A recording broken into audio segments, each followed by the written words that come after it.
Access, Lord. Say my name, get access, Lord. Real talk, good vibes where the good girls reside. Access, Lord.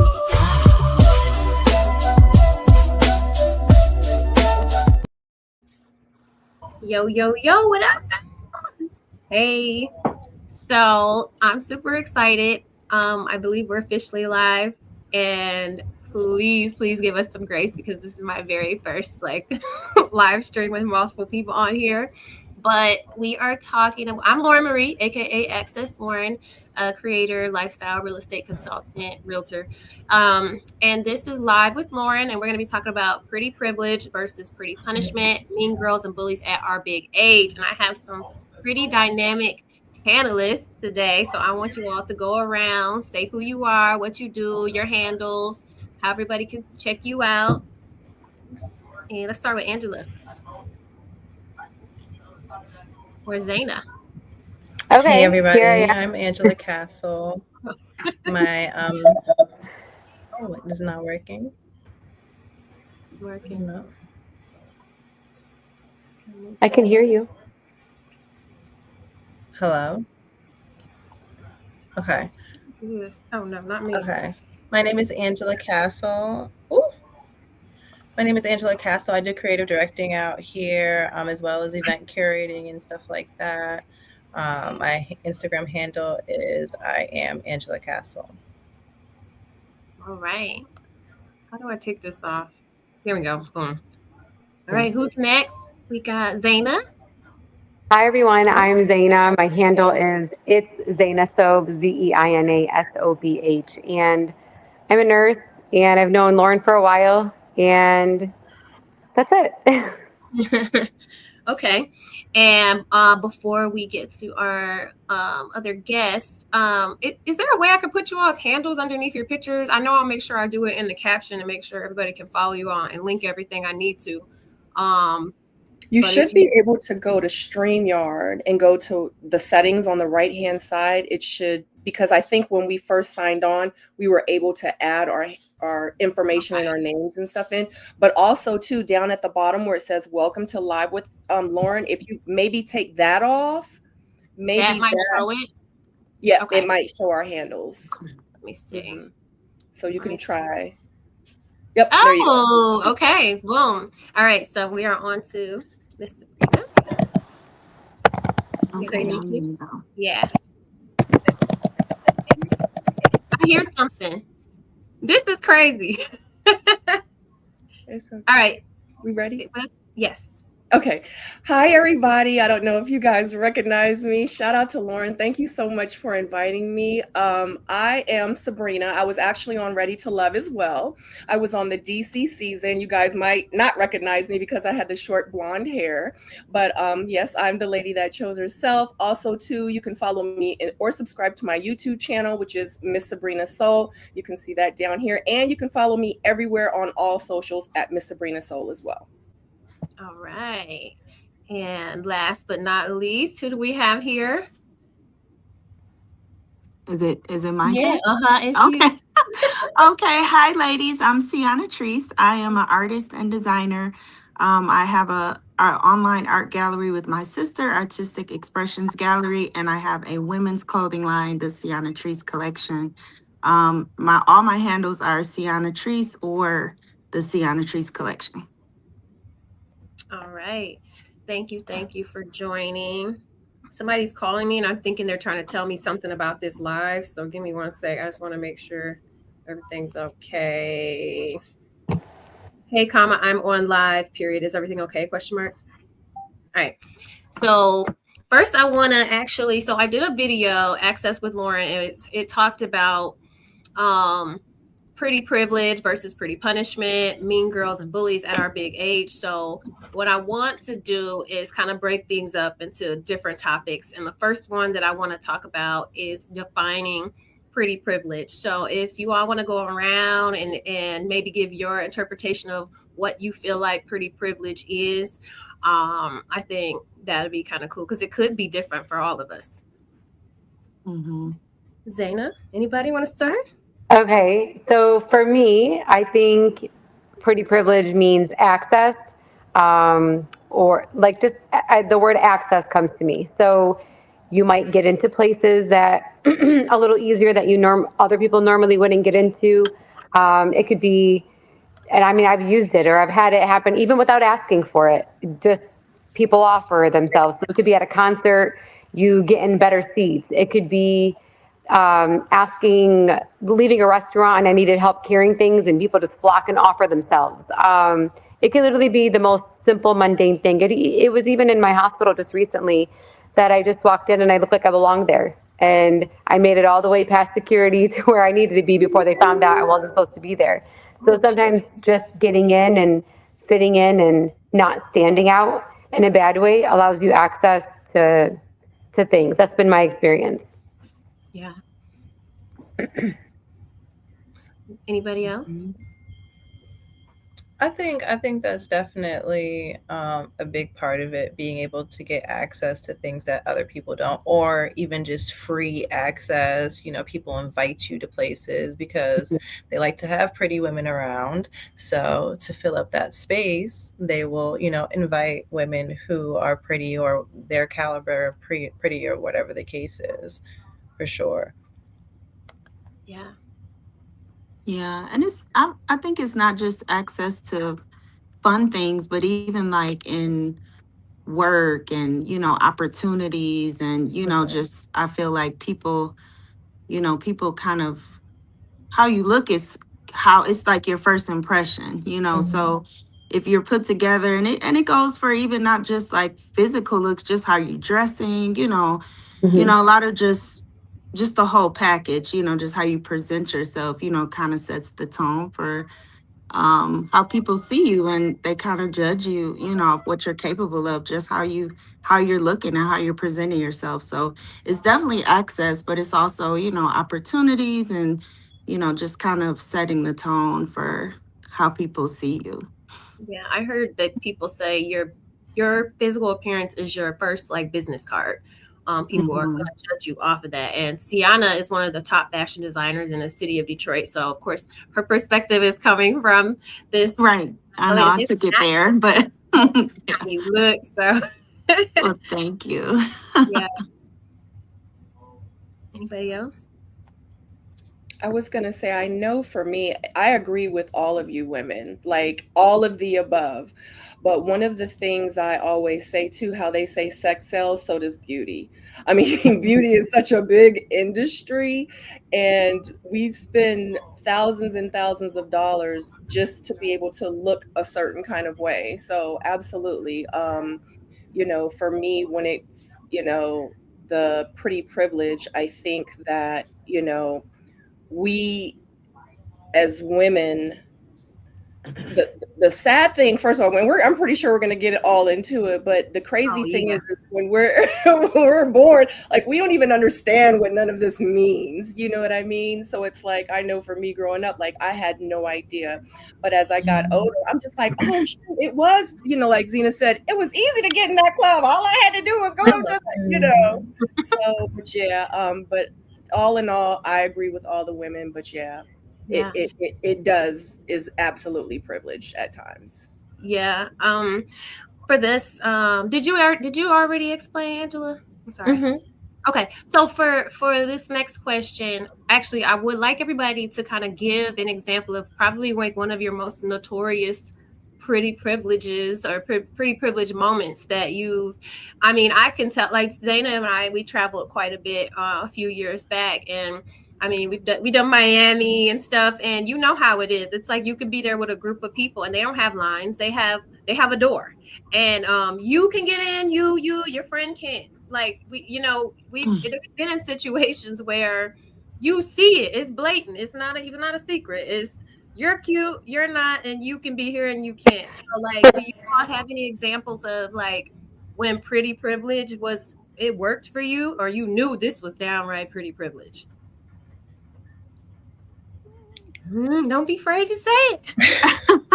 I know. I've gotten out of tickets a couple times, couple tickets.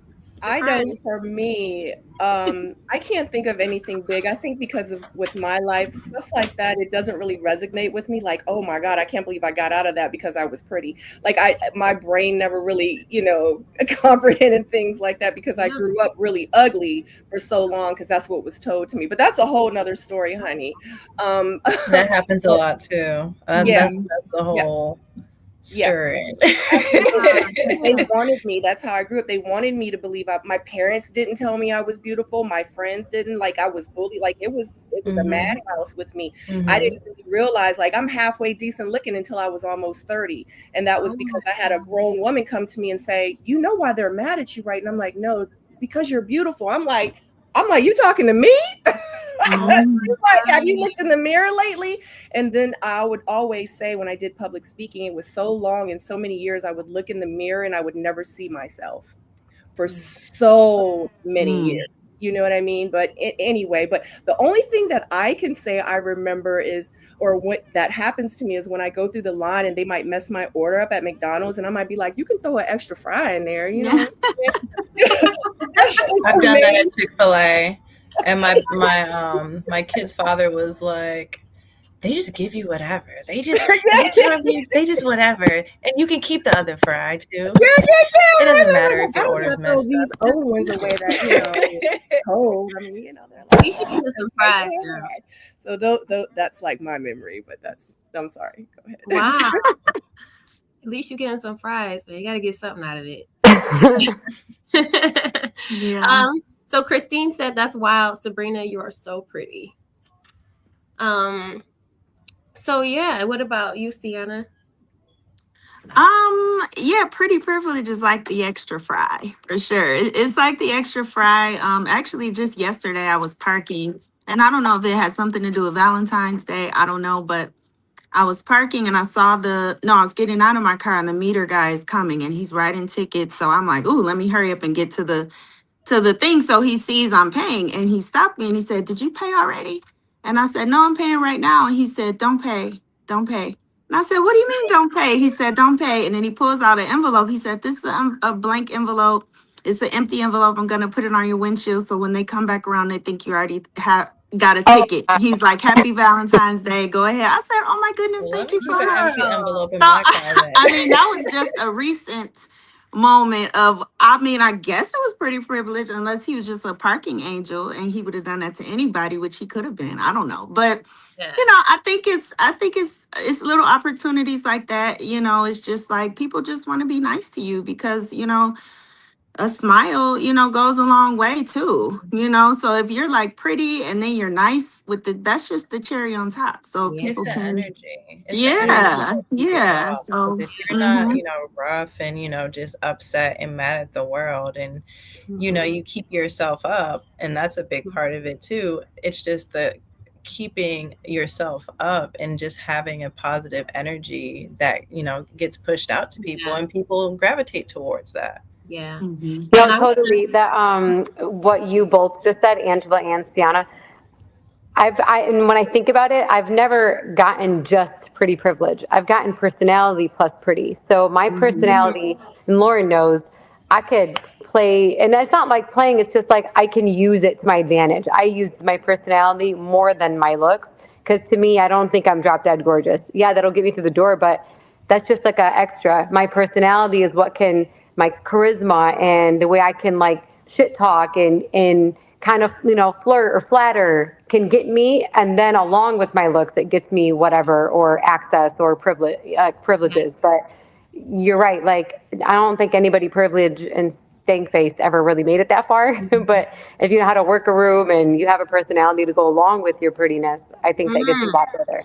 But I think that goes into as well, people feel like pretty people think that they're 100% pretty and they fail to understand we don't. that this is levels. There's level to this pretty girl thing, okay? We started not thinking that. And that's a lot of people that are pretty because people are so negative towards us because they feel a certain type of way about themselves. Yeah. And it takes a lot for you to recognize. Wait a minute, we're gonna get there. I know, she's about to get there. I'm like, it comes to the flip side. But to y'all's points, and I love the way, okay, because there are women out here that feel like I'm pretty, I don't care, treat me like this, treat me like that.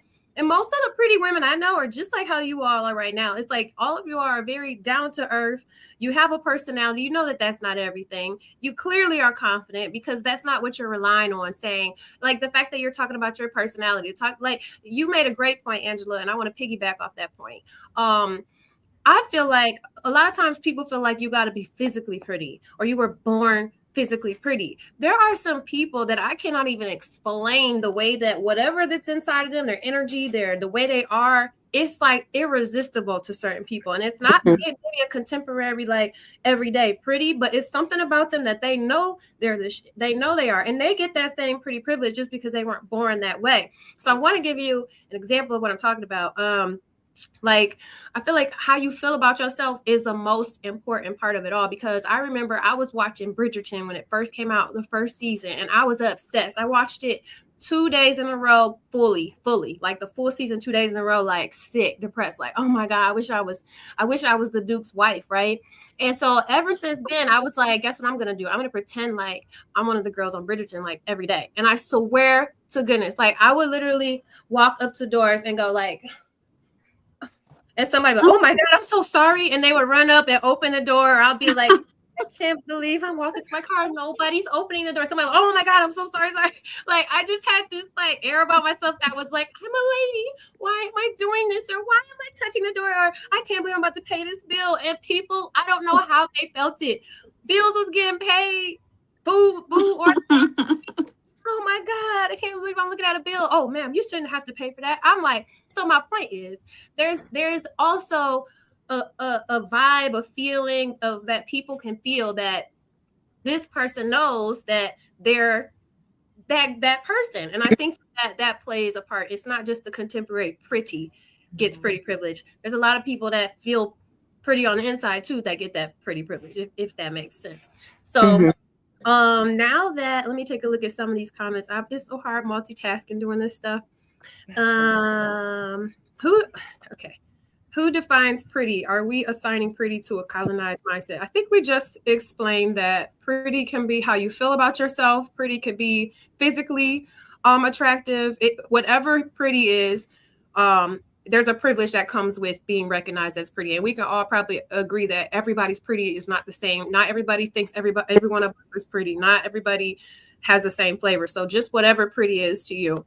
Now I want to go into the other side of pretty. Let me get my notes.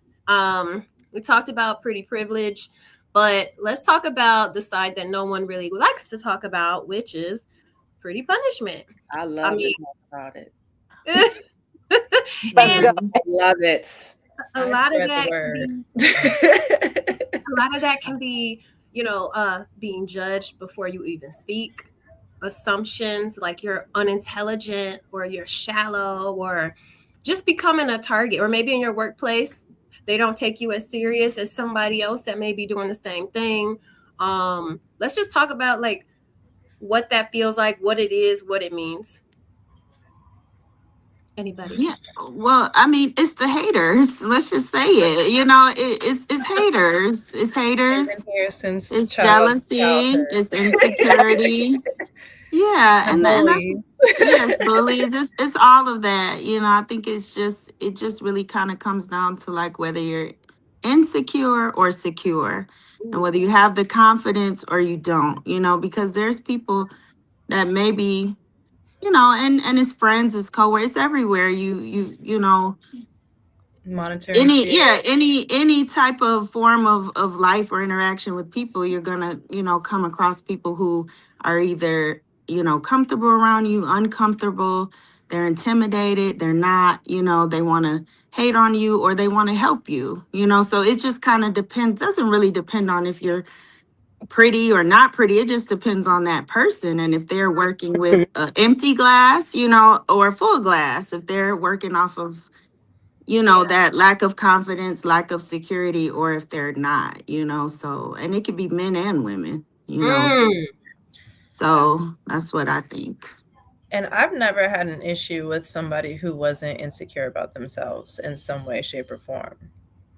Mm-hmm. Never. Mhm. Never. I think that it's like, let's take pretty out of it. Let's just say you're a confident person in general. Mhm. Just you're confident, right? Mhm. I think that confidence alone is going to ruffle feathers. It's it's almost like you're a mirror to certain people.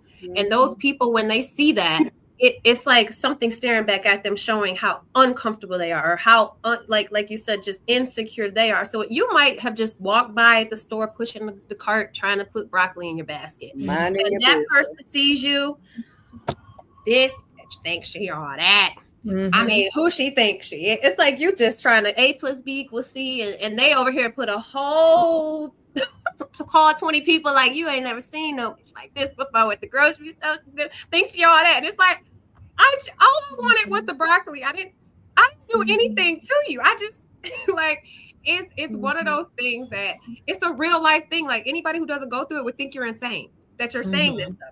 But it really does happen. Like these people are, I don't want to say sick, Insane. sick a little bit. But go ahead. You know what else goes along with it too? The story that comes with your prettiness. Like if you're a single woman, it's a different kind of pretty privilege than if you're a mother and you have a different privilege. It's almost, how do I explain this? I'm going to like be specific a little bit. So I'm a nurse. I work excessive hours. I work 16 hours a day, might have 3 hours of sleep, and I'm back again. I come on that floor like I've had 10 hours of sleep. I come dressed like kind of like this. I'm bubbly. People are like, I don't know how you come in here and you're even in a good mood. So they almost expect you to be a nurse in a bad mood. If I'm a nurse in a bad mood and I wasn't cute and A, B, C, and D, I'd be more accepted than I'm coming off a little sleep. Mhm. I'm showing up. Parents love me. I am helpful to my coworkers, and I'm doing it with a smile on my face, all while I'm dying internally inside. I'm sleep deprived. I'm still a human. But it's almost more hated. Like, why does she keep working? Somebody needs to make sure, they need to be monitoring that. It's almost like you're mad because you can't do it. But if I was a mother, if I was struggling, for example, if I had a sick loved one at home I was taking, I would almost be coddled. I'd be protected and supported to get that same mission done. So sometimes it's like the story that comes with it. Like you have to have extra. You can't just exist and be doing A plus B equals C. You have to have this extra story that makes you not a target for your pretty privilege. Like I just want to show up and come to work, and I'm trying to look halfway decent and presentable. And nobody knows people's backstory, but that really you shouldn't have to wear that backstory to negate some of the hate or jealousy you'll get from that privilege. Because I'm not walking around like, look at me, I'm a shining star. I have a long curly hair. I curled my hair this morning. I'm just showing up doing the same job side by side with you. But sometimes that's the most prevalent place that I see it being mean. And everybody knows the mean girl in nursing, or how nurses can be to other nurses. And even after 20 years, I still deal with it. Doesn't matter how long you've been in the game. There's always somebody more hateful. There's always somebody more jealous. And it is a mirror, like Lauren said. It's a mirror to what they can't do, what they're not willing to do, what they don't want to do, whatever, what they can't be, all of it. It's all, and it shows up, and you're just existing. And sometimes you get the backlash of that. Yeah. Mhm. I love hearing your point of view, like, because it's I know totally. it's a little different. Yeah. But I've noticed that when you don't carry these sentimental stories, simply existing is not enough for people. Simply wanting to show up and take care of another life is not enough. Simply showing up and doing a good job as a nurse isn't enough. I have to have extra to make sure I don't get the backlash of whatever people want to give, whatever haterism they're trying to throw at my way. Yeah. And I heard, I don't know what it's called, but there's like this rule where it says like everybody has the same level of, I forgot what it is, mess that they're going through in life. It may be different. Like some of us be like, oh, if we have more money, we'd be happy. Or some people are like, well, Yep. I have this, but they all have something. So you can never look at somebody and assume, oh, everything's great. She doesn't have to feed kids. She's great. You don't know what a person is dealing with behind closed doors. What do you think, Sabrina? I think that I'm just at a place in my life now where the Sabrina that I am now, that's the Sabrina you don't want to run into, because I am confident and I am that bitch now. So, and I don't dim my light for anybody anymore because I've done it for so long. And, the Sabrina that I was maybe 20 years ago was that passive Sabrina that, tried to like act a certain way so everyone would feel comfortable. Or, when the girl that, was sitting there looking at me nasty as I just entered into the room, I would smile and be like, I like your shoes, girl. Your hair is beautiful. You know what I mean? Because I wanted to try to lift her up to let her know, like, I'm not that person. Like, I'm not ugly. I'm not a snob. I'm not, you know what I mean? And it's just to the point now where if I walk in the room and I don't say anything, I don't say anything unless you really are cute. You know what I mean? Or I really like your shoes. Just because in 2026 now, what we have gone through, I mean, it's so many of us that have gone through so many different things. I mean, we could take it all the way back to slavery, but that's another conversation. You know what I mean? And with the different colors of skin, and oh yeah, she pretty, but she darker, she like, and all that. And that's something that I had to deal with too. And it's just such an unfortunate situation. But the punishment of it all, yeah, I got it all. And I was so hard on myself growing up, and and it even goes back down to me wanting to commit suicide. I mean, we can get into it, you know what I mean? And and I had to deal with those things on top of the fact that I didn't have a family and parents that would coddle me and to make me feel like, no, like it's okay, regardless if you're ugly or pretty, you're loved. And I didn't even have that, you know what I mean? So it's like, now the Sabrina that, I fell in love with and the person that I've become, it really taught me like, no, you have to move through life. What's going to make you happy?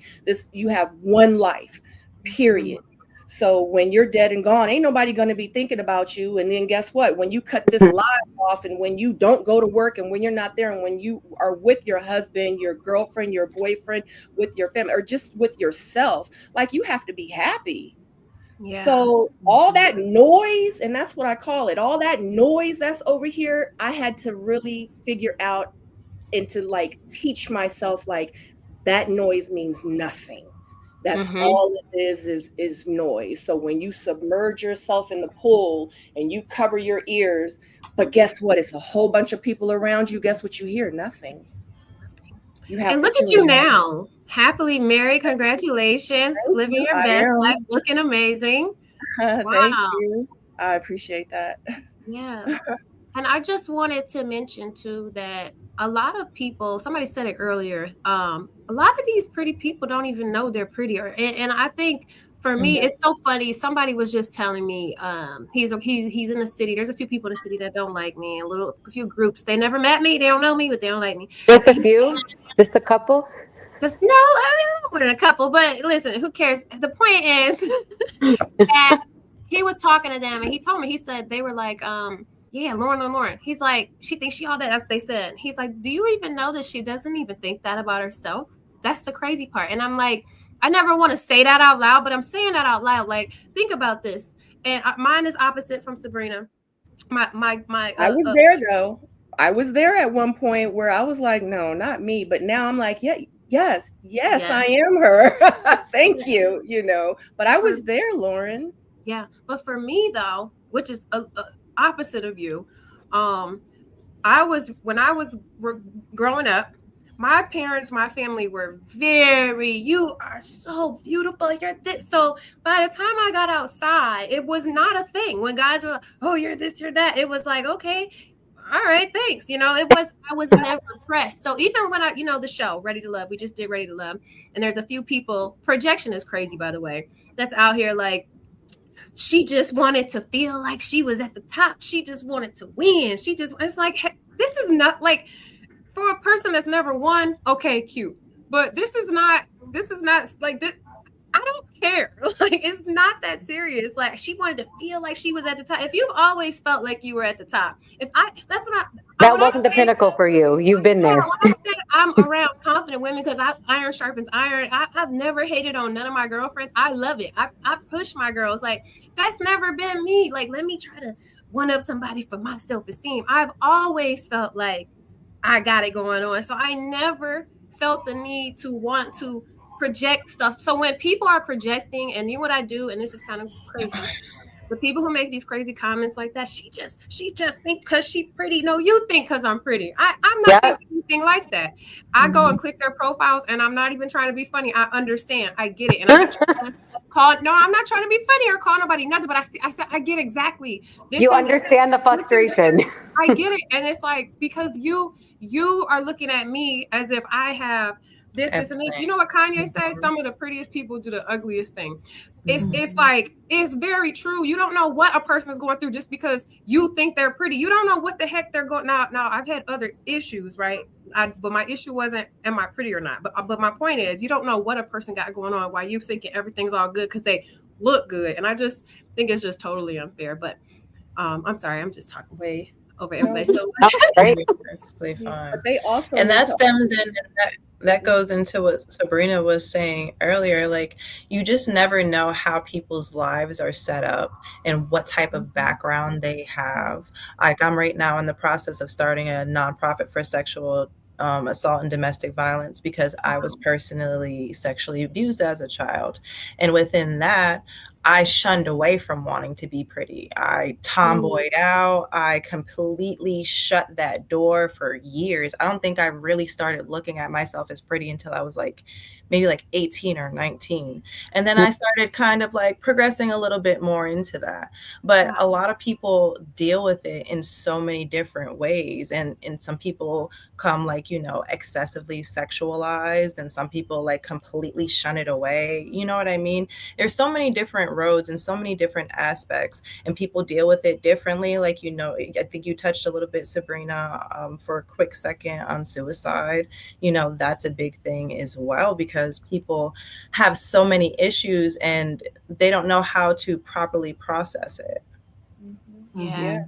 I think the pretty punishment side is more detrimental than the pretty privilege side. Oh my God. Because even if you just notice just our conversation, we were talking about pretty privilege. We're talking about, parking tickets, smiles, and French fries and stuff. And now we're talking about the punishment side of it. And it's really, it can be a lot more hurtful, a lot more damaging. And it's just if you're getting some sort of a privilege because of your looks, in the long run, you're going to have to back it up somewhere. That's only going to get you so far, So pretty privilege is just kind of a surface thing, But if people are, jealous of you or doing things to hurt you or, doing things because they're so, insecure and they're trying to damage you because of, how you look and that they're jealous, that can be, life changing. That can be really, really hard to come back from,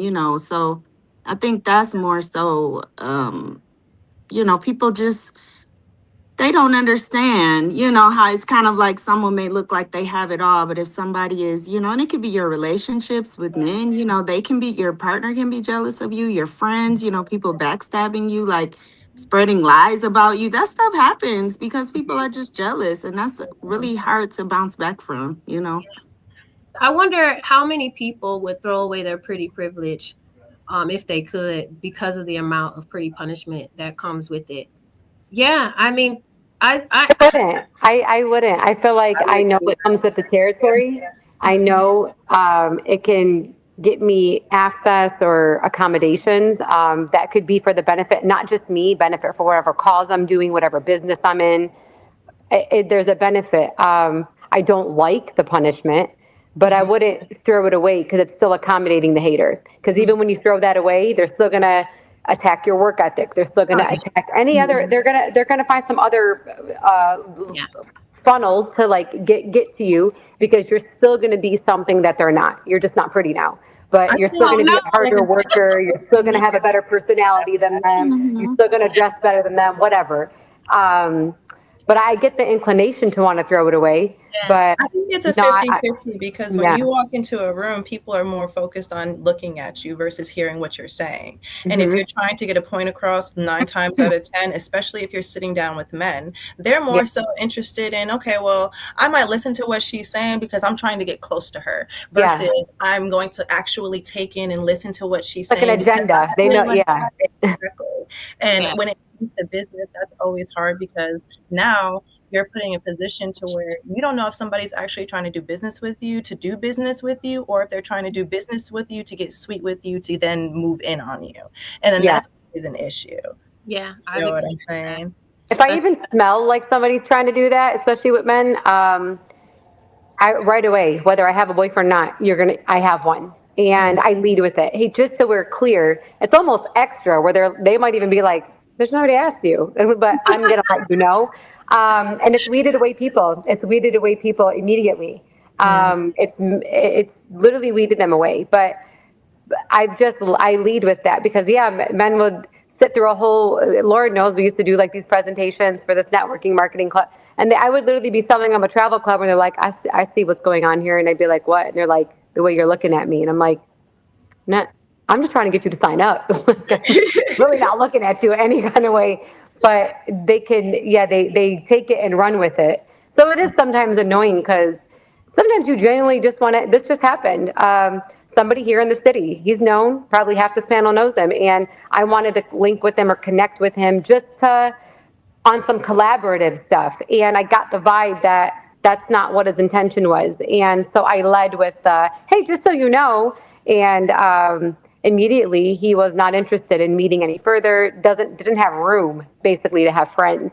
So that was completely dismissive because I always, to me, the more the knowing people, the better. And I don't mean you have to have a whole squad. I just mean like-minded minds together is better to me. Like any one of us I could just be friends with Sabrina real quick, like after this podcast. You never know what happens when you collaborate with people. So to me, that was pretty unfortunate. And it was like, God, that's all you're after. You really don't care what's on the inside. I don't know. That's one of the things, like to go to Angela's point, but it's annoying sometimes because sometimes you do want to be friends with people of the opposite sex or collaborate with them. God forbid, don't you dare. Don't be thirsty, girl. They wait forever. A man will wait forever. I don't know if you're going to talk about this, Lauren, but how men and women, when you are pretty or you have pretty privilege, you can't even be friends with men because other people will think that there's something more going on. And you're like, so if I looked different, I won't even say how, but if I didn't have this prettiness, however you classify that as, it would be okay. You would think that I'm not a hoe when I can conduct myself accordingly, but because I am attractive or you think I'm this person's type or whatever, now you assume that I've blurred the lines and I can't conduct myself in a normal way. That's also annoying. But you know what I've experienced in that is that's projection as well. There's a lot of women out here that don't have the self-control to just be friends. So they cannot understand how is Zaina friends with this guy, and just because you don't like, there's a lot of people that lead with other things and they don't get how you can have a brain and have a conversation with these guys and just keep it friends and not have to go to the bedroom with them. So to me, that's all projection. That's people who know they can have friendships with, you know what I mean? But we got to keep our lines. We have the responsibility of keeping the boundaries because we know that at any moment, if we just called and said, hey, you know what? I don't want you to be my friend. They would be like, sure. But people, yes, you're right. If you're seen with the guy, oh, she's trying to get him. She's trying to take, it's like, guys, can I just have a male friend because you girls are crazy? Like, it's just, it's not even necessary. And sometimes you need a male perspective, especially if you don't have like brothers that you're close to or whatever the case is. Sometimes you just like to have a male perspective, on what's going on because these men are crazy out here now. So before we get into this next segment about mean girls, I wanted to create some scenarios and ask you all how you would handle them. So you walk into a room, you feel tension from a woman that you've never met. How do you react? What do y'all do? I ignore her. I ignore it. Do you know the woman or no? It's a stranger. No, you don't know her. You walk in and she just like one of them like get well soon. Okay. Yeah. Okay. See, I thought somebody was gonna say, I'm gonna go over and say hi. What's I don't know. I think we're too old for random people to be having that random type of energy. Like, I'm not worried about no random woman that I've never spoke to, that don't pay none of my bills, that don't do nothing for me, looking at me because she feels a type of way. feel your way, and I'm Yeah. gonna go about my business. Okay. Yeah, like we're living in positivity. Like I got peace around me. I have great energy around me. I'm not gonna go over there to I don't know what kind of demons you fighting. I don't want them to try to jump on me. So yeah, like that's something that I had to learn. Like how you feel about me and what you think about me don't have nothing to do with me. Yeah. Like good luck with that. But yeah, you have to protect your peace nowadays because what are they like they're the energy suckers or whatever. Energy it's like vampires. Yeah, like she's waiting, that vampire waiting for you to come over there to try to get you in. Okay. Yeah, there's probably other people in the room that have better personalities that I'd want to entertain. I've known people who are like, I just want to know everybody and I'm going to spread my light. I'm not. I am not mean, but I am not spreading my light. There's only a certain amount of this energetic light, and there's some other people to give it to. And whatever they're dealing with, whether it's a bad day or their constant aura, that's on them. That's fine. I just had this happen on Friday, and I'm like, you suck. But you're going to sit in the corner because there's about 8 other people here who don't suck. So I'm going to go talk with them. Usually they're not the only one in the room. So unless there's a reason that I have to funnel through them or I have to talk to them or there's an opportunity that has to go through them, you really don't exist because there's other people to interact with.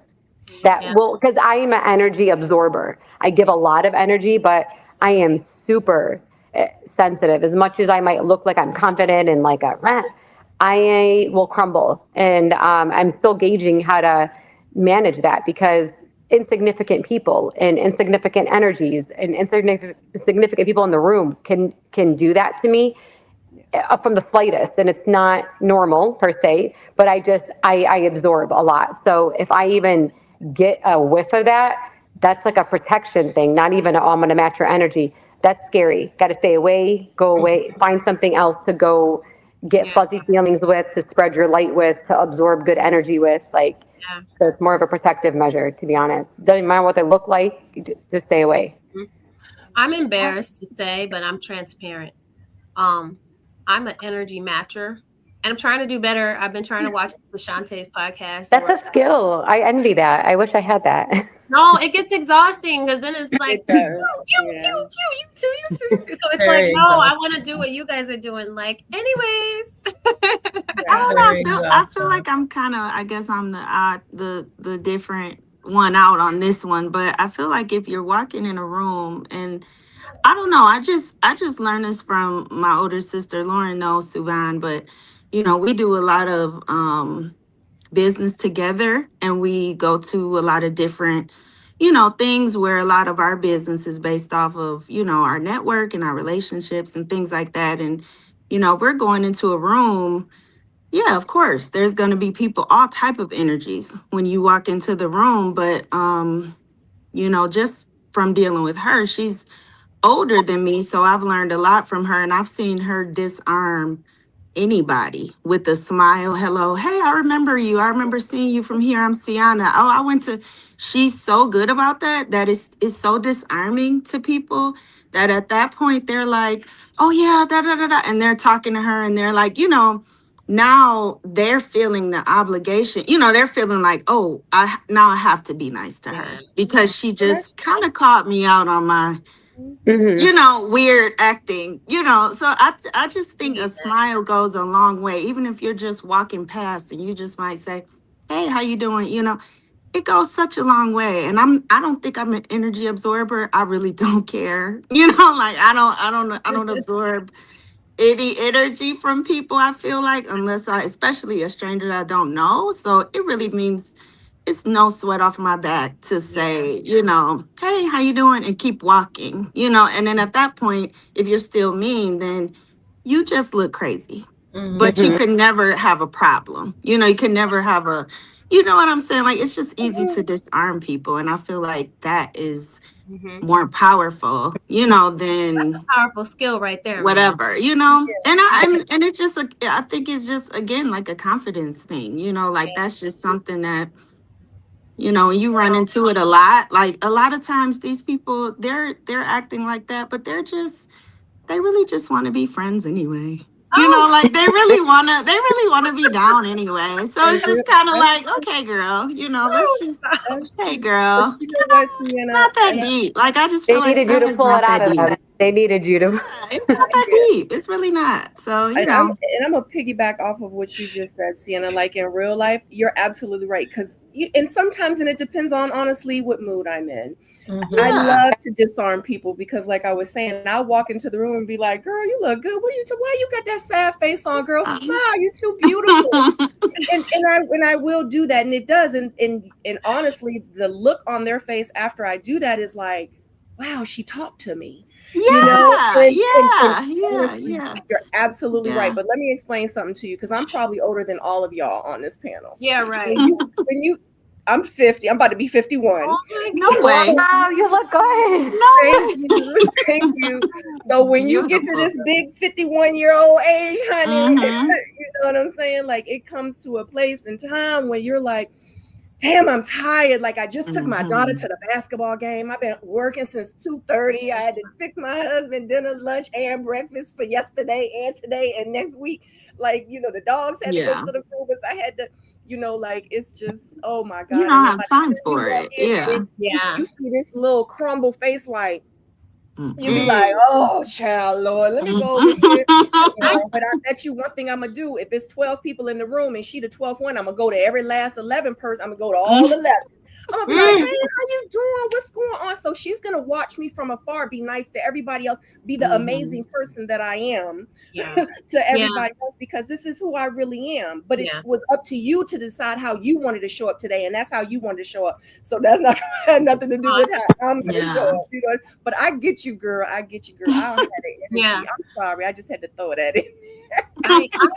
I've seen that happen before, Sienna, and I think that is one of the biggest superpowers a person can have. I've tried it myself and failed miserably. Like, hi, how you doing, biatch? Like, I just cannot think it. And you know I can't. That's why I just move myself every time. I know. Let me just move out the way. My face is like, you know, and but Yeah. I want to, I swear I strive to disarm so bad. Like, But you know my sister, you know what I'm talking about. Like I've seen her do it and I'm like, that's really cool. I want to, you know, you pick up things from people, from older women, mentor, you know, people that you look up to. You're like, I want to incorporate that in my personality. You know, I want to do I could do that when I can smell that somebody just might be reserved or shy, or yeah. they And want to be. sometimes that's what it But is sometimes too, they you know. smell something else. They smell like something else, and I'm like, no. But this just happened on Friday. I went to like a social media event, and it was a bunch of strangers in a room, and we're all there for the same thing, but none of us know each other. And I happened to be in like close proximity to a girl, and it felt like a little kid in kindergarten, like, hi, you want to be my friend? And like all she said, you know, I wanted to say something to her, but I didn't say it. But then she was like, oh, is your outfit from Zara? It's really cute. And that turned into a half an hour conversation. So like sometimes people do want to say something, and I could even be the looking mean one in a room, and I'm just reserved. I might feel out of place. I might feel like, God, this is like scary. I don't know how to like integrate myself. I don't know what to say. And I might feel that from other people and want to like lure them in and, you know, take them in. But sometimes people's energy, it looks like they don't want to be bothered. And it's like, okay. And I will, to piggyback off of that, I will say my resting bitch face goes hard. It goes hard. But like when people, like when I open my mouth, people are like, oh, okay. Like, oh, you're cool. Like, okay, period. Like, you know what I mean? But my resting bitch face, and sometimes I have to remind myself, because I'm aware that that is my first impression of people. You know what I'm saying? Because sometimes I forget, like if you go on my page right now, and I just realized because somebody pointed it out to me, I have no pictures that show my dimples at all. And I don't even pay attention to stuff.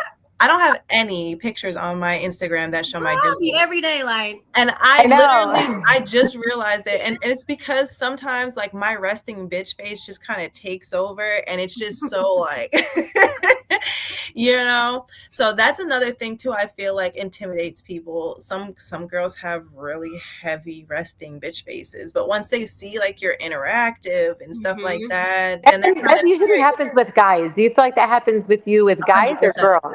Yeah, both. because Both. guys wouldn't approach me, and once I would talk, they're like, "Oh my God, you're actually I've cool. had You photographers. don't look like it though." And I'm like, "God, is that what I look Yeah. like?" I've had photographers because I do stuff with the fashion industry as well. That's actually kind of how me and Lauren had met.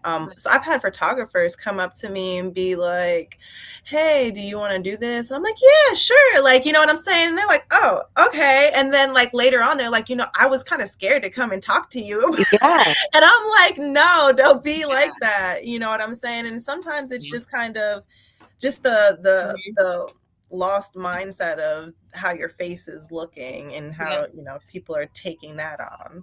Well, I'll say this. Another thing I need to work on. I'm very self-aware, aren't I?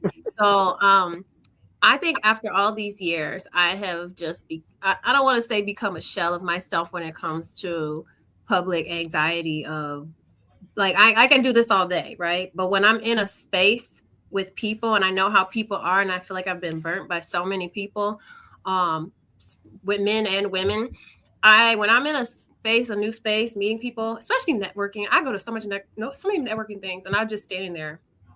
And until somebody breaks the barrier of like, then I'm like, okay, hi, actually I'm goofy and fun, but really I'm like socially like.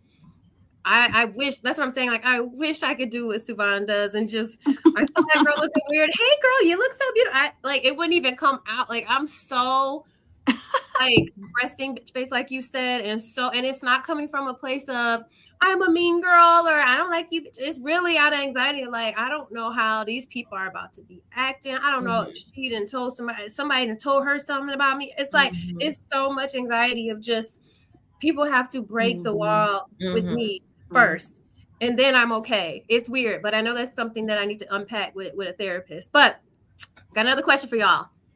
Your friend group excludes someone because she thinks she cute. How do y'all handle that? So I've actually had this happen to me, and it was really kind of traumatizing to me. As an adult? Well, I was like 19, 20. Okay. So I was doing stuff with modeling and stuff like that during that time. And I did some things with WorldStar during that time that had happened to go a little viral.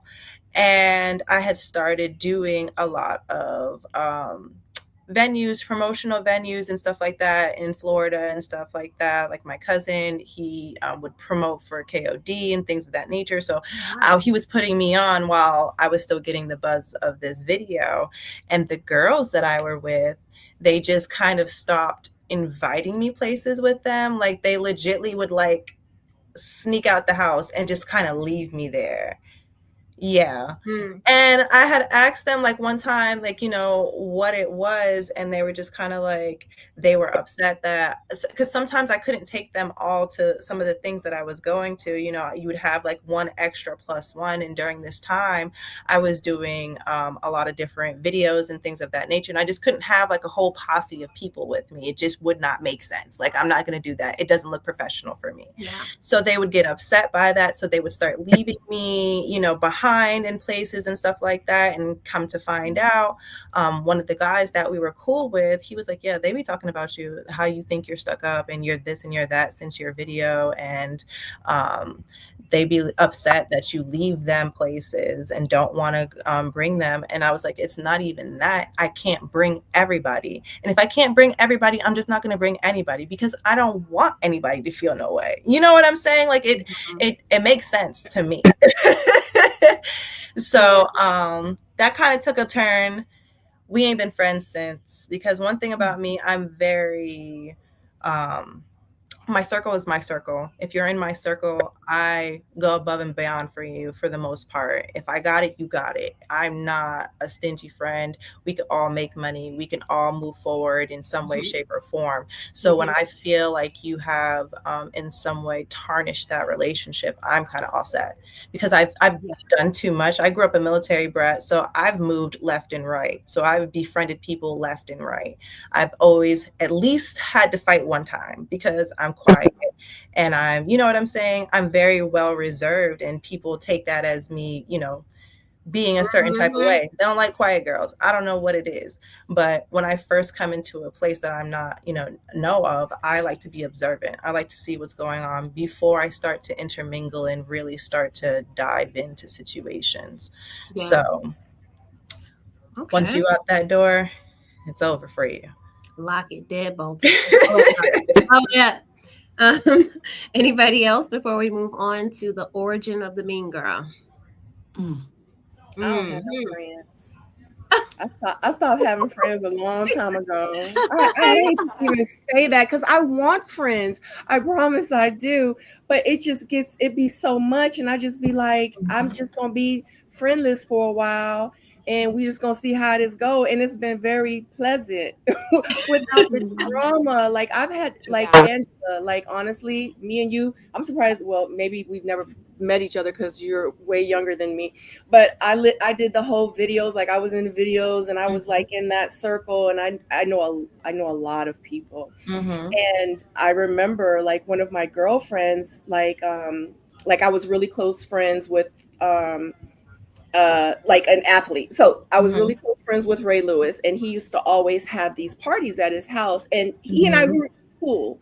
And I remember I would always be like, "Y'all, let's go over here. Ray throwing a party," and we would just go and just have fun. He had a swimming pool. How could you not want to go to his house and have just for the cookout, you know?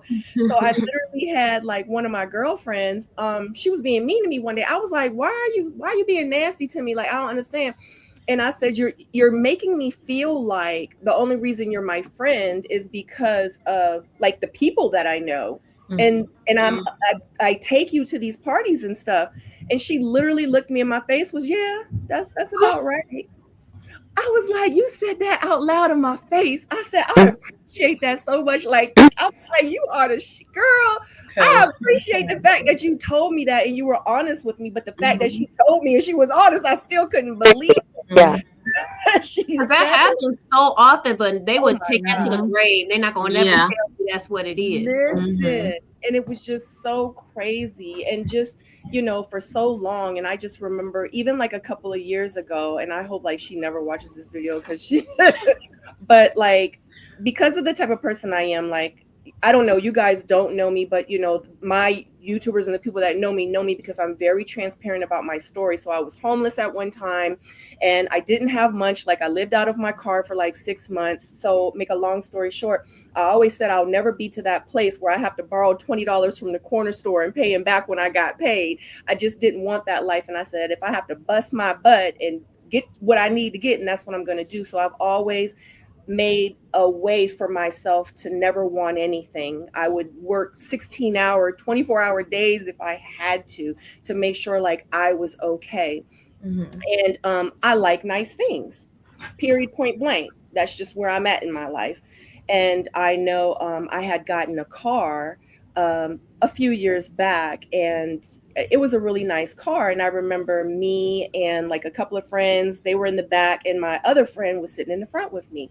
They were like, "Oh, Sabrina, like we love your car. It looks good." I was like, "I know." I was like, "I'm so happy. I'm so proud of myself." And the girl in the front seat, I was like, so one of the people was like, you know, "Does it have this?" And I was like, "Yeah, it has the massage seats." So my friend was like, "Yeah, because I'm about to get me a car, and you know what I'm saying? Like, I'm gonna get the massage seats, but I'm gonna get the lights that go on the outside and da da da da da." And I was like, "Yeah." I was like, "That's cool." I was like, "This one got the lights right here." And she was like, "Yeah, well, I'm gonna get the ones that's this, and I'm gonna get that." And I just was like, "You like my best friend? Like, what are we doing here?" And that shit went on for like 20 minutes.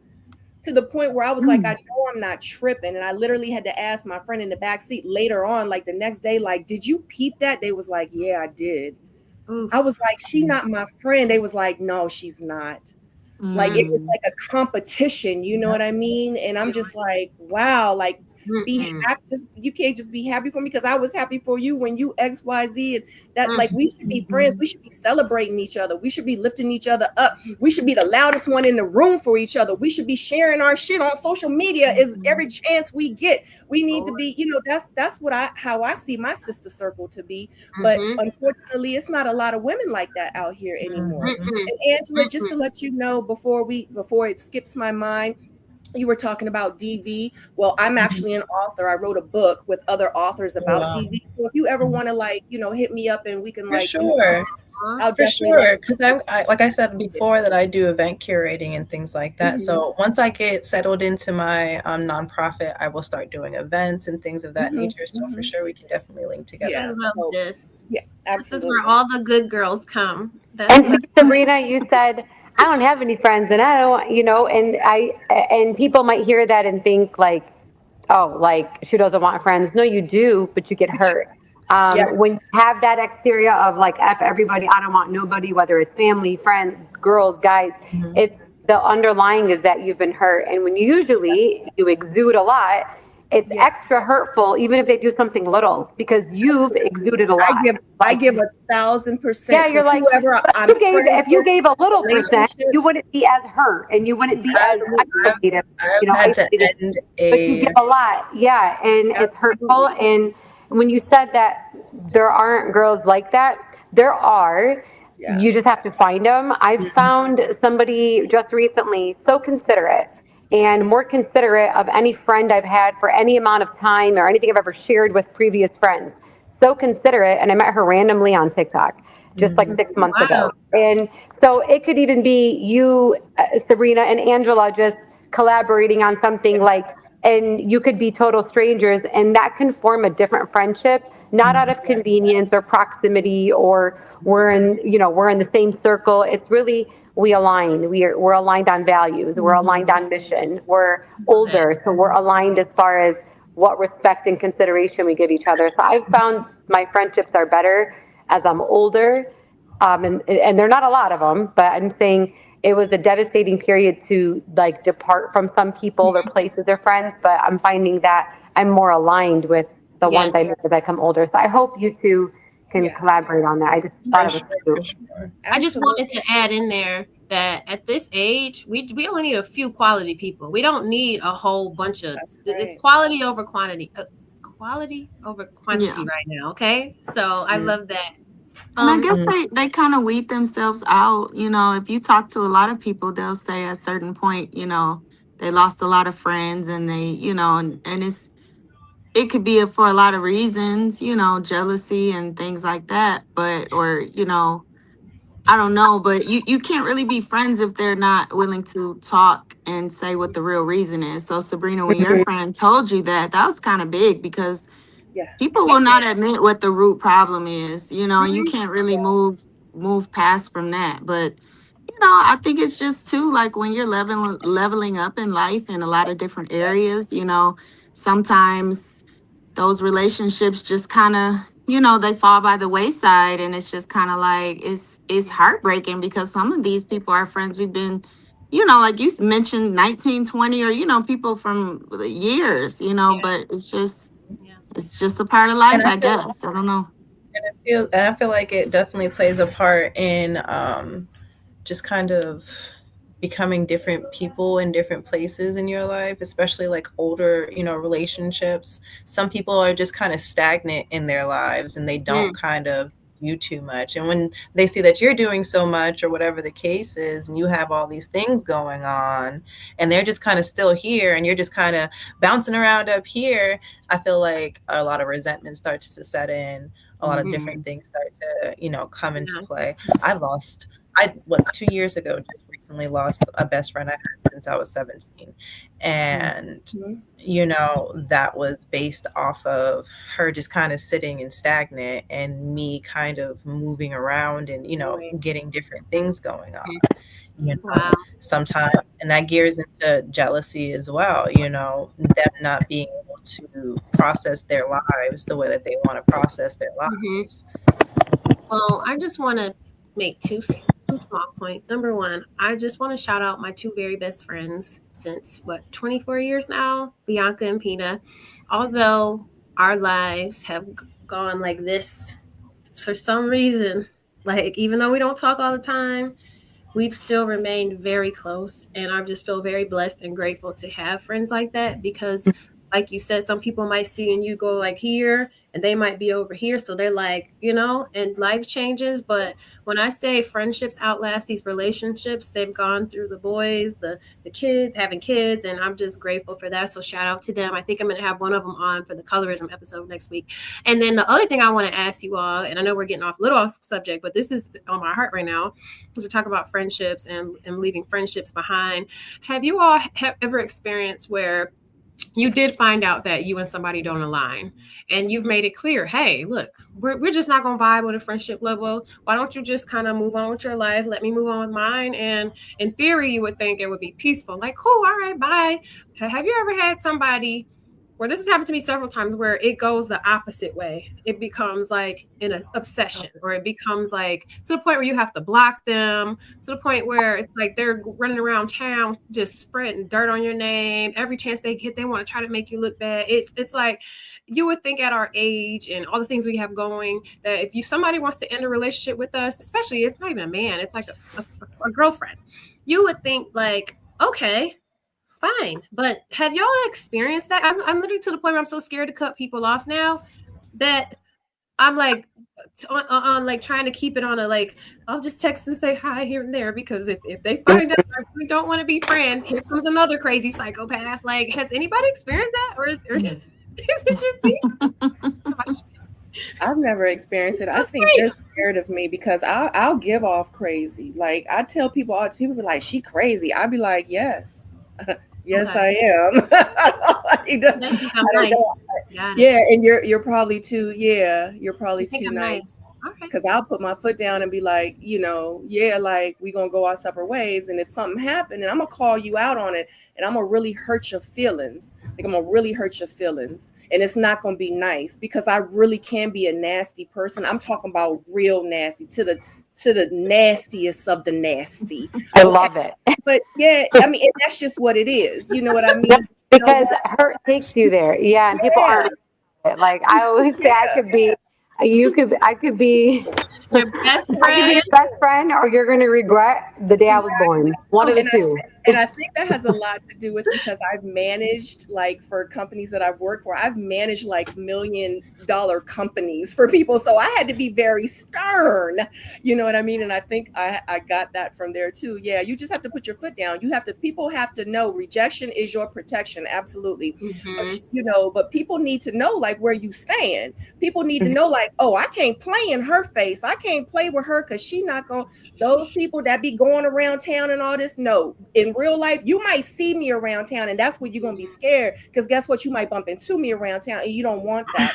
So you have to let people know like, yeah, moving forward, that's not what we're going to do. We're going to go our separate ways. It's unfortunate this happened, but I really hope you got to let them know in the beginning, the last conversation, I really hope that we can part ways as adults.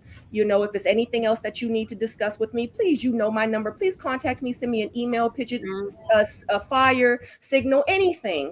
But we're gonna keep it cute, right? Like, yeah, I need to know, because if not, then we need to handle it right now. You know what I'm saying? So people out here will play in your face all day long if you allow. Oh gosh, it's to the point where you might have to kick some. So listen, I like this comment. It says most times people don't operate out of pure hate for you of what you have. It is it is that you shine light on what they feel they lack, and then they resent you for having blessings they don't have. And I wanted to make that point too. I know we're talking about pretty privilege, but sometimes you might not have anything. You might not be rich. You might not own nothing. You might not, but just because of who you are and how people gravitate towards you, how you light up a room, how you get opportunities, it bothers certain people. And that was something I wanted to mention before. So let's get to Mean Girls. What do you feel like? When does the mean girl start? Where does it stem from? Like, what causes a mean girl? And the second part to that question is, I feel like mean girls are okay. All right, you're in high school, you're in middle school. Okay, you're in kindergarten. I'm talking the 40-year-old, the 50-year-old, the 60-year-old. Me, I never knew how many upset, angry women at our age, at this big age. I thought the mean girl eventually went away. It doesn't do anything but evolve. So I want to know what you feel about that, and where do you feel like the origin comes from, the mean girl? I think it starts very, very young. I was bullied in the 3rd grade. I remember my mom and my dad used to have a big jar of change. And I remember getting all the silver coins out and I put it in a Ziploc bag and I took it to school. I was in the 3rd grade. And I remember I passed this money out. So just to tell people, if I give you money, will you be nice to me? Oh my God. You know, and yeah. And then the teacher would, friends, girl. yeah, like real life, the teacher called my parents, and this is where, like, I wish I had my parents. Like, I always say me when I do public speaking, like, I wish I had a me growing up. You know, when the teacher called my mom and was like, you know, your daughter Sabrina is at school, she's passing out money, we can't do that here. My mom yelled at me. Like, she didn't even take the time to find out, like, why I was passing. Like, is everything okay? Like, are you good? You know what I mean? Girls used to walk by me with like scissors and do like this because I had hair all the way down to my butt. And they would like walk past me like they were gonna like cut my hair off. And yeah, like, you know, like, I'll beat you up, I'll scratch your face and make you ugly. And I'm just like, I'm not even pretty. What are you talking about? You know what I mean? So I think it starts off very, very young. And I think it's something trauma maybe they went through as a child. And that's how they release. I mean, I'm not sure like what it is, but yeah, if they don't get no help, no therapy or whatever, they could be 50 or 60 years old and they're still that same mean girl, because it is mean girls to this day right now that are mean to me and nasty to me. And I just be looking at them like, dang, I hope they okay. And they, you know, we 40 and 50 years old, but I dealt with this in the 3rd grade, 8 years old, 9 years old, you know, so who's to say? But that's just my experience.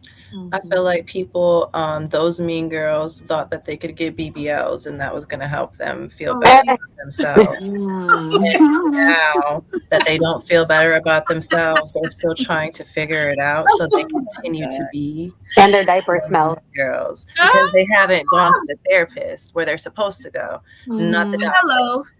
And that would have helped them to with what they feel about themselves. That's just my personal opinion. I did say this in my previous, I have like a mean girl video that I did and bullies and all that. And one thing I did say is there's a lot of people investing a lot in their physical appearance, the BBLs, the boob jobs, the Botox, but where is the allocation of funds to therapy, to why aren't we taking Sunday to go to church? I don't know. Like, there has to be, read a book on Audible. Like, we can't just focus on the outside. Do what you want to do to the outside, but we have to invest something on the inside, because like you said, Zayna, the physical appearance only gets you in the door. Do you want to stay in the door, or you want to just get in the door and get kicked out if you get used and abused? You know, it's like that is so important. Like that point that you just made, Angela, BBL is not going to make it. There's actually somebody in Detroit that I'm no longer cool with. I actually don't go to their parties anymore because of the treatment that I've received from the men, and the girl just kind of piggybacking onto it to keep her acceptance. Yikes. So. Yikes. Well, yeah. I do think mean girl comes from just society not checking people. So whether that's from adolescent, the meanest girls at my job don't look cute. And it's always, but they have a good heart. Or, but she could run this unit like no other. Well, you must have not been in front of another leader who actually could be pleasant and run the unit. So it just tells me that your standards are pretty low on what it actually takes to get the job done. So society accepts it, and could be in my family. Oh, but she has a good heart. Oh, but she means well. Oh, but no. How about they suck? How about they're crazy? How about they have immature, coping things? And yeah, they need to go to therapy. And I think another thing that people do in this society is they just watch a lot of podcasts. They can regurgitate a lot of sentences, and they can sound really, really smart, but they suck. So they're actually a higher level of crazy, because they can really regurgitate every podcast, and they could tell you how you could be a great person while they're themselves not a great person. Oh, And so Jesus. sometimes the person is idolized, or society makes this person bigger than what they are, and that perpetuates them to really be mean, like behind the scenes. Some people are mean behind the scenes. They're not even outwardly. They might just be mean behind the scenes, and what Yeah. they say to other people about you, how they secretly despise you, or act like a cheerleader in front of you, but behind closed doors, there's something completely different. So there's different levels. It's not just the loud BBL one. It's not, For sure. There's Speak. definitely different levels. but I do think people think that podcasts, and if they watch enough Mel Robbins, like they're healed, and they're not. Or if their accolades will get them certain places and they're not. Like, it doesn't matter at my job. Like, if you're mean, you're mean. Doesn't matter. People forget podcasts are opinions. They're Right. your opinion. A lot of these people are not doctors. They're not people that have any type of degree in any way, shape, or form to be able to tell you how to run and do your life that they And have that's no it. idea If you have a about. big enough fan club, I think that's where I bring in society. If you have a big enough fan club kind Yep. of endorsing this behavior, it makes you feel like even victimized again. And so, to your point, Lauren, when you said people are running around and saying whatever, not that what they're saying is true about you, but sometimes whatever misconception people have, and I'm not saying it's in your example, sometimes it's just like, damn, I can't believe, like, they're playing, like, they've made you out to be the bad guy, and then they're out blasting you. So sometimes that Yeah. sucks for the other party. And to your point, Zaina, I want to just tell y'all this. This is funny. First and foremost, I believe people are more entertained with drama and negativity, right? If this is more exciting to hear this, that's what we're gonna go with. But honestly, the truth is this, guys. There's a woman, and to your point, Angela, we're talking about you're not doctors. I believe so. There's a platform, a big YouTube platform that I'm really disappointed in because, again, I don't know if you watched my video about this subject, but I'm like, I love older women. I look up to older women. I have a soft spot in my heart for them. There's a woman. I believe she's a doctor. Like, she's a doctor. And she has a big platform, huge following.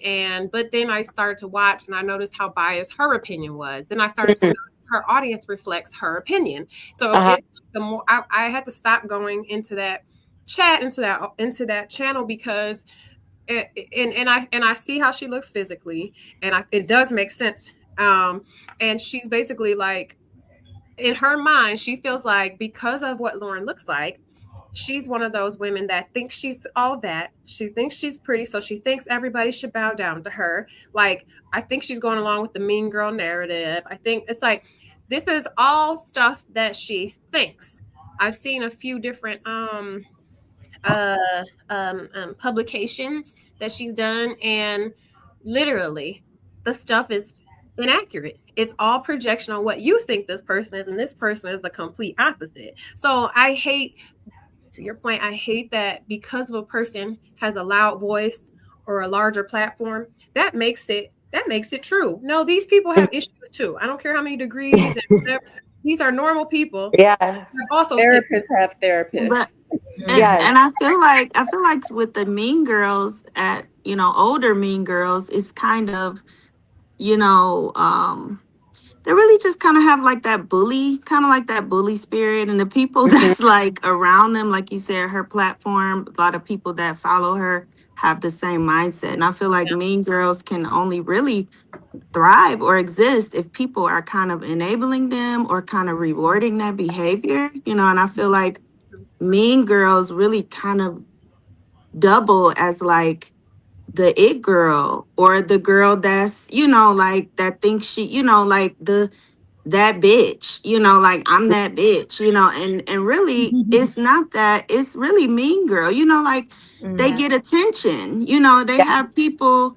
You see it all the time. Like, you have the bully, and then you got the little lackey friends or whatever, that's like the sidekicks. Like, it's a lot of women that are mean girls, and they have a lot of friends that just kind of give into that, and they are enabling that behavior, and it's going unchecked, like Zaina said. And it's just, as you get older, you just go through more things, and you have more trauma, and things just kind of pile on. And those nice girls, or people that are kind of checking you, or holding you accountable for some stuff, they just say, oh, they just write it off as, oh, she's a hater, she's not my friend, and they just keep the friends She's a around that's hater. going She's to enable emotional. the She's bad she's behavior. this. She's Yeah, that. No, and she's in it's tune, and she's making you accountable.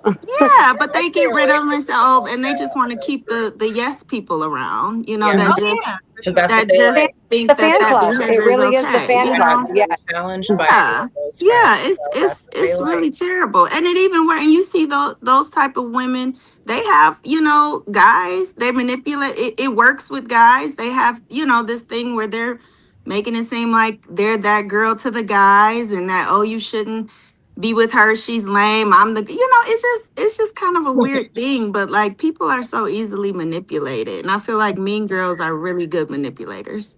But Mm-hmm. here's my thing. You have the HBIC, the mean girl, right? But my question, I understand the mindset of the mean girl, the main chick.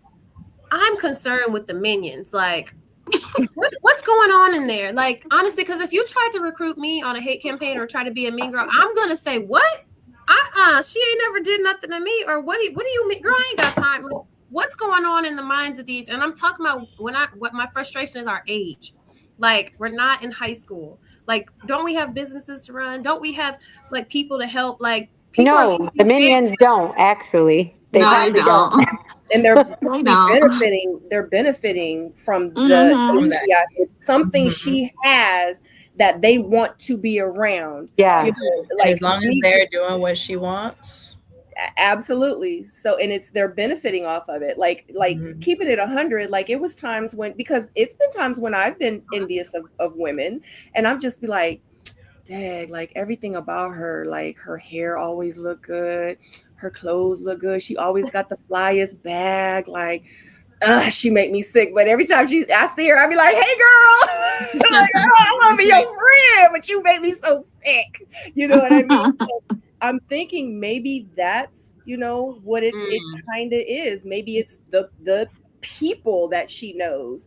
Maybe it's the connections that she has to be able to go to Mexico. I mean, it's a whole big world, And I think when I've been a minion, I don't know if you guys, I've been a minion before. I feel like we've all been a minion to some or someone. I didn't know that I was being a minion. I thought I was bonded with like the coolest things in sliced bread. Like, I didn't know until sometimes when you detach from these mean people, it's not that they became more mean. It's kind of that you've become more aware. And I'm not trying to get philosophical, but sometimes you growing up within yourself makes you have different lenses, and you're like, oh, what? And so you start challenging the narrative, you start challenging the meanness, whatever. And so when you're calling it out and challenging it, you're like, I was a minion this whole time. Only reason why we got this far is because I've been on the minion squad. I actually don't want to be on the minion squad. I'm going to kick myself off the minion team. But sometimes I've been a minion and I didn't, in multiple different settings, I didn't know. Maybe it's because I needed whatever the minion leader offered. Maybe I needed whatever the minion supervisor, could do for me. Like, whatever. Like, I might have been not even aware. So sometimes minions aren't aware, but they become aware eventually, so. But what's so funny is that who's the minion leader? If the minion leader was really that person, that guy, that girl, right? Why you would assume they're secure. They know who they are. Like, I'm that. Why would you try to cause or like why are you obsessed? Like, I'll be honest with you, and because I don't want to bring you guys into any mess, but I'm gonna try to speak general. I just heard that there's going to be a YouTube live hate Lauren session or something like that, a video.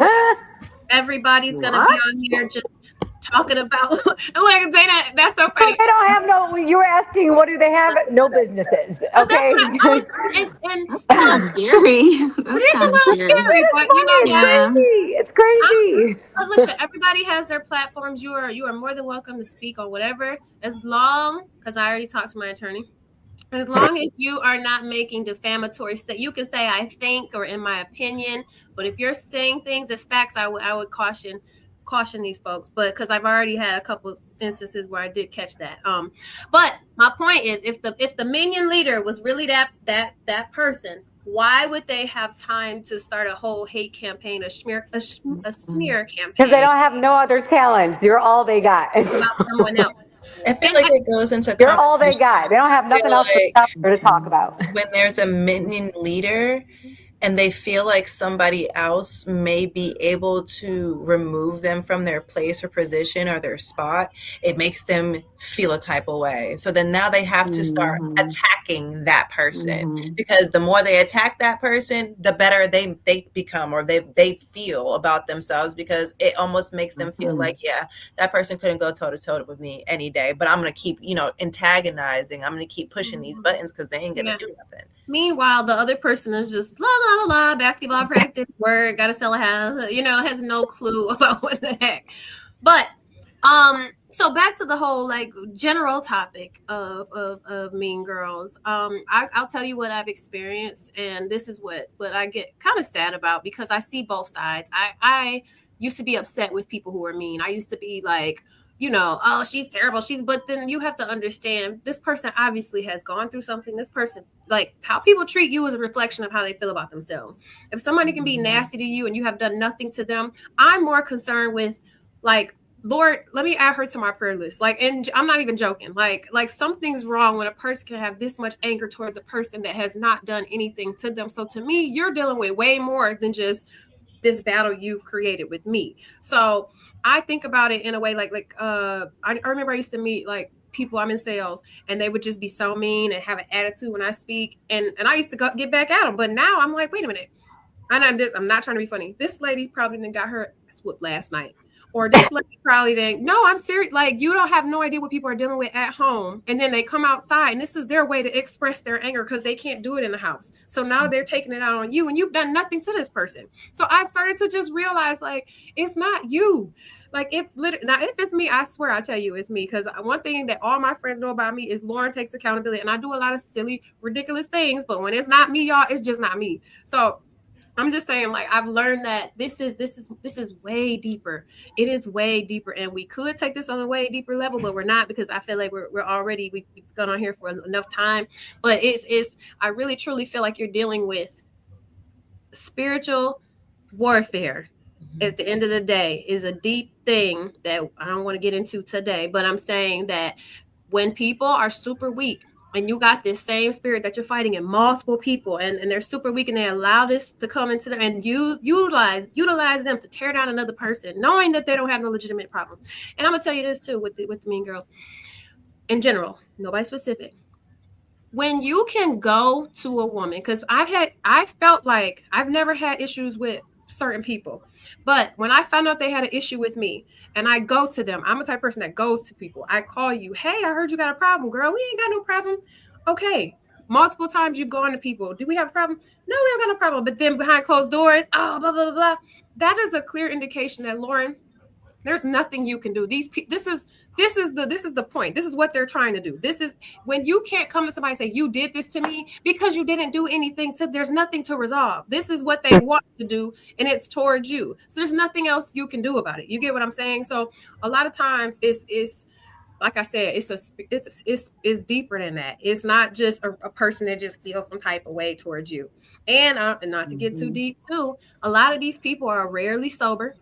They always drunk. They always high. They always on something. And when you're in that state, things can you become more susceptible to things. Because I'm not trying to get too deep on this conversation. Using you to do harm to other people. You don't even know why you acting like a psychotic, obsessed individual. So and then they're never sober enough to even sit down and think about the things they're doing. Reflect, yeah. So so I want to wrap this up on a positive note. Okay. I want to talk about what can be done. What can we do? I'm sorry, Lauren. Can I piggyback off of what you just said? I just want to make one more comment before, and it's not even going to take long because I know you want to go. But one thing too that I've had to learn is that when people treat you like that, when they act like that, you have to hold them accountable. So they can be on the phone with you and act like, no, girl, you need to be like, no, yes, girl. No, I need to explain how you've been treating me. I need to put a mirror up to your face so you could know exactly like the things that you've said and the things that you've done, and I need you to understand how it makes me feel. Now, whatever you want to do with it when you leave me, that's entirely up to you, but we're not going to just sweep it under the rug and say, oh, okay, girl, even if they go back and lie and stab you in the back. But just always know that for real, ladies, like in real life, and I hope like anybody that's watching this, please, you have to hold people accountable, because correct something that they don't know is wrong. For real, you know, so you got to put it out there. But I'm sorry, I don't like it because people hate to be told the truth about themselves. Absolutely. Let them know. And I just want to give you just a response to that, Sabrina, because you're talking about sane people. Okay, you're talking about if you called Sienna and told her, "Hey, Sienna, I ain't like the way you came at me," and she go, "Oh my God, my bad, girl." I'm talking the levels of insanity that I deal with. I've been, when I tell you I've been in conversations, I've been in faces. You sure we good? Oh, girl, yeah, it's you're making me think I'm crazy at this point. Like, girl, because you did A, B, C, D. Oh, I'm so sorry. I apologize. It's like, it's not certain. You can't reason with certain people. And I'm glad that none of y'all can relate. And like, I feel crazy right now, like that this has not happened to y'all. Oh but no, people, it's happened. But it's happened. It's happened, and people can't take accountability, and they're no longer around. Yeah, of course it's happened. Yeah. But you need to tell them too, when you leave me, don't be talking shit about me. Don't be lying and stuff, because it's going to be a problem. They do. They talk shit and lie. They still will. They're weird. Anyway, so weird. I wanted to talk about how we can. I just also want to reiterate that this is a space that I want to have regularly for. I call it for the girls, the good girls. Okay, that doesn't mean you're perfect. That just means like we're not coming here to be disrespectful, but we can have discussions, a difference in opinion, and have girl talk, good conversations. But at the end of everything, I do want to leave off on a very positive note on, how can we fix this? Like if you're a mean girl right now, because I put this in my video. I don't know if they're taking it serious, but in my mind, and it's something that you can't, it's embarrassing to say out loud. So if a person needed to, I recommend, in order to get better, if you're a mean girl out there, if you're watching, get with yourself. Be honest with yourself. Like, I'll use Sienna, for example. Okay. When I saw Sienna, this is not me in real life, because I'm a big fan of Sienna. I saw her blonde hair. It made me feel so jealous. And then I started talking shit about her. And then every time I see her, I roll my eyes, because she a bad bitch, and it just makes me mad. So, Lord, can you please forgive me? And then go give Sienna a call. Hey, Sienna, I just wanted you to know, at first when I met you, I wasn't feeling you, but I big ups to everything you're doing. I'm actually your fan. That's what I encourage people to do. Now, maybe people won't do that to that extent. They're not going to do it at all. And then the thing is, some people will do that, and they actually will feel that way, because I feel like that's how friendships can go on for years and years, because this person actually does love and care about you, and they actually do want to see you win, but they just also can't help, those feelings of jealousy or insecurity, and they're trying to battle that, and that's why you get the kind of the weird moments or the shade moments or something, and then it just kind of all comes to a head, and then it's like, okay, this is what I've been feeling, and either you can talk about it and be honest and resolve it, or they're not gonna, or it's like irreparable. I don't know, but nobody's gonna do that. Like, you cannot keep those people around. You could thank you for telling me, girl, but you cannot keep those people around. But like but even though people will continue, like, you have to ask, if you're feeling anything on the inside of you and you're recognizing that it's not the person, it's you, and you're working through it. I mean, that's the main thing right there. But even while you're doing the work, you still may not show up as the best friend, a good friend to that person, because you're still working things out, but that takes a lot of self-awareness and maturity to even know that part of it, to even bring your feelings to God and say, hey, this is what I'm feeling, or even recognizing it, it's just a lot, girl. It's a lot. It's a lot. Anybody else have any suggestions on how we can undo this mean girl epidemic? I mean, I don't focus on the mean girl. I focus on the other party. So to me, I'm more of the, I want to be friends with the underdog. I want to, the person who's looking like they're not included or kind of scared. So I've always, even as a young kid, been more inclined to go to there than to try to talk to a mean person. I think it's futile. It's a pointless conversation to me. Yeah. I'm not praying for you. I could pray for somebody else. I got a limited amount of prayers and they're not going either. Dang. So I'm pretty, yeah. I'm like the same Sabrina way, in a different online. I'm not praying for you. I'm not wondering what's going on with you. I'm I praying care for less you. about you. Goodbye. I'm praying for you, but I'm Yeah, also, like no. you said, I'm taking the underdog side all I've day. always been more the protective, the underdog, and befriend people. Like I just recently went to this like resin making class because as an adult, I'm still trying to find new friends and with things that I like and be around different people and different environments. Not all from the same like proximity, and just went to this resin making class and I went by myself and somebody saw my henna and they're like, where'd you get that done? And I'm like, I just went to this class. And they're like, oh, I want to do stuff like that, but I never have any friends. I go, neither did I went by myself.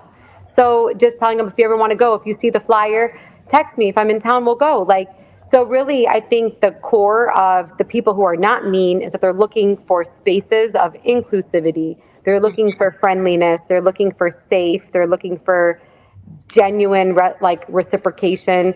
So to me, I don't focus on the mean person. It's always going to exist, and if it's not that one, it's going to be the next one and the next one. They're always going to be there. Like the person making your podcast, let them, because the people watching it are probably just as lame as them. So because you're going to be busy doing this with the people watching this. So I mean, you'll never be able to like burn them all down. Boredom it takes to sit down and create a whole podcast about one person. Imagine how much. But I'm tired. I can't even wake up and go to the gym. You want me to wake up and talk about her? Like you have that much time on your hands to focus that much energy on somebody who is not a part of your life on so many levels is exhausting. I don't. You're not allowed. You're allowed to not like people. I'm always big on like, you're allowed to not like me. You're allowed to not like people. You could actually wish me evil behind closed doors. But to go on a YouTube, you're weird. You're weird. Like, take a nap. You're weird. Go get a snack. You're marketing this. You're putting this as like Yeah. flyers. This is your life's work. This is the best you got today. This is all you're capable of. But no, like really, I think that's how you attack it is just hold hands and encourage and uplift women who seem like they want to be encouraged and uplifted and they look like uplifted and they look like they're like safe. And yeah. The problem is too, we also have these mean girls raising little girls and creating these other little mean girls that are coming up. I'm terrified for my daughter. My daughter is like a little light-skinned girl with really, really, really long hair. And like, as you were saying, how girls were, you know what I'm saying, attempting or going up to you, pretending like they were going to cut her hair and stuff like that. I'm terrified of a little girl doing something of that nature to my daughter because somebody's cut my hair off before. So I know how that feels. You know what I'm saying? Like my mother has had to cut my whole hair off just to even it out. Like I have been traumatized from people just doing little ignorant things to me. So I'm so scared for my daughter coming up right now. And I'm looking at her and like it traumatizes me how pretty she is. It really, really bothers me how pretty she is because I like she has brothers, but I'm just like I don't know how this like I'm attempting to try to navigate that for her. Let's be gonna pray. We're gonna add her to our prayer list too, I can't imagine. Add her. See, you don't have to waste it on the mean girl. Yeah, you don't. We got a couple prayers, Dana. We're not gonna take up your prayers. I know Sabrina was trying to say something. So I wanted to say to you, Lauren, because you and I feel like that I can give you this advice because I've been in your shoes. I've walked the ready to love. So I'm sure you didn't watch my season, but I had issues with mean girls and stuff like that too. And I briefly like had made a comment to you like on Instagram, but that was like real. We filmed and aired in 2021. And I'm telling you, it probably just died down maybe about a year ago. And it's going to be a long road. So I just want to say to you that You really move in your power. Mm-hmm. Use your platform to do what you need to do. Your calling is way higher than ready to love. Okay. So let me say that. And whatever else that these other people, because I don't really know you guys' story. I didn't talk to you for Right. real behind this. I've never interviewed you. I don't, all I've seen you on the show and now right now. So Yeah. that's it. But I can truly just say that this, you were on a national platform. You know, your calling is way higher than ready to love. So I don't know what you're trying to do or whatever, but don't let that noise really take you off your path. Yeah. For real. Like Yeah. really pray about it and really just try to find out where you need to go, because I'm going to tell you this, it's going to get worse before it gets better. And I'm not even gonna hold you like it, and it is, it's not so good, and the stuff that I had to deal with months and months, and I'm like, it's 2 years later, like what Literally. are we doing, women, pure people, like what's going Yeah. on right now? Literally. And I felt like I always was defending myself. I'm like, why I keep feeling like I gotta defend myself? I didn't even do anything, but Yeah. you will have that. So all I'm saying is don't lose like Yeah. your vision, and just stay the course, and just stay positive as possible, like honestly, because all that other stuff is not going to And mean anything 6 yeah. years later. You know Yeah, what and I'm use it for fuel. Like, you already Yeah. know what she's right. It's going to get worse. It's fuel. After you're done being annoyed about it, it's comedy. It's Listen, saying? it's that's so great funny advice because for you. I feel like I've already released all of my like, ugh, this is how I feel frustrated. So I'm already off of it. So it's like at this Good. Keep point, doing it's what you're a little doing. annoying, and I'm Yeah. ready to get back to where I'm being lit in real life. And I think the karma for all the people who are doing wrong to people is life. Absolutely. Life is giving them what they deserve. Yes, you could say, I'm a busybody. I'm already. I said what I said. I'm not responding to nothing else. I'm out like this. You know what I mean? So I mean, I was inspired to create this platform because I see women need a space where it's okay to be a girl's girl. It's okay. You don't need to. We don't Yeah. need to dog another woman, even if you have an issue. Don't go discuss it and move on. She has a family. She has a life. She doesn't need an extra obsessed weirdo trying to ruin her life. You know what I'm saying? So I just, if anybody doesn't have anything else you want to add, I do have a little message that I want to share. It's Yes. to all of you and all of the beautiful people watching. This is a woman-centered platform, this show, but it's open to men, so it's still open to guys. So I'm sorry if most of this that I'm saying is to women, but you are totally welcome. I want to let everybody know watching, and including all the ladies on this panel discussion, that you don't ever have to shrink your beauty to be accepted. I went through it for a while where I was trying to downplay myself, and people were like, "You're so beautiful." I'm like, And I think even being around Ashante a lot, she'll say like something like, "Yeah," like it's like I'm so used to like, no, go away. Don't put the focus there. Or you're so, or girl, you really doing it? Nah, I ain't doing nothing. I ain't doing. It's like I'm so used to trying to downplay stuff so that I don't gain another hater, or don't make anybody else mad, or don't make anybody feel like they need to look at me as competition. And I'm just now realizing you cannot do that. You just can't do it. Your beauty, whether it's inside or out, is a gift from God that you didn't ask for. You are who you are. God doesn't make mistakes. So you never have to shrink your beauty to be accepted or to make anybody else feel good. And healing is available at any age. For anybody out there who's getting offended, or like they hear this and it's starting to trigger them, and like that's a sign. If anything that we said today triggered you, is a sign that something needs to be healed inside of you. You need That's, help. and that's okay. Just recognize it, and don't sweep it under the rug, because you have no idea whose life you're torturing just because you want to go to work and be mad because she looked good and she got to work hard too. You know what I mean? Like it's okay to look inside and say, shoot, I need help. Go apologize to somebody. So I just want to thank all of you all for joining me today. This has been really, really insightful, and I feel very blessed to be in a space with you all. And if you all want to say, a last word, let everybody know what you do, who you are, where they can reach you, and also send me all your handles so I can add them in our the little description below so they can follow you all, that would be awesome. You want to start with Angela? So it was so nice to sit and talk with you ladies. I'm so glad to have met you all virtually.